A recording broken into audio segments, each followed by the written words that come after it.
ஓம் மகாதேவியை ச வித்மகே விஷ்ணுபத்னியை ச தீமகி தன்னோ லக்ஷ்மி பிரசோதயாது. இந்த மகாலட்சுமி தாயார் எல்லாரும் பார்த்துக்கங்க. சென்னை ஜிஆர்டி ஜுவல்லர்ஸில் ஆடி பெருக்கன்னைக்கு நான் வாங்கிட்டு வந்த மகாலட்சுமி தாயார் படம் யானை 2 பக்கமும் வச்சுருக்கேன். வச்சு இன்றைக்கி நான் பூஜை பண்ணியிருக்கேன். மகாலட்சுமிக்குரிய ஸ்லோகங்கள் அத்தனையும் சொல்லியிருக்கேன். அடுத்து பெருமாள், திருப்பதி வெங்கடாஜலபதி பெருமாள், அவருடைய சிலையையும் வெள்ளியாலானது அதையும் நான் வாங்கிட்டு வந்து எங்கள் வீட்டு பூஜை அறையில் வச்சு தினம் நான் பூஜை பண்ணுறேன். இதுவும் ஜிஆர்டி ஜுவல்லர்ஸில் ஆடி பெருக்கன்னைக்கு வாங்கினது. வீட்டு பூஜை அறையில் வச்சாச்சு.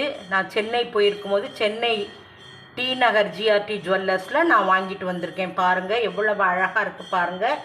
இதெல்லாம் நான் டெய்லி வீட்டில் விளக்கு ஏற்றணுன்னா பூஜை பண்ணுறதுக்காக எல்லாம் ரெடியாக வச்சு அடுத்து நெய்வேத்தியம் பண்ணி பூஜை பண்ணுவேன்.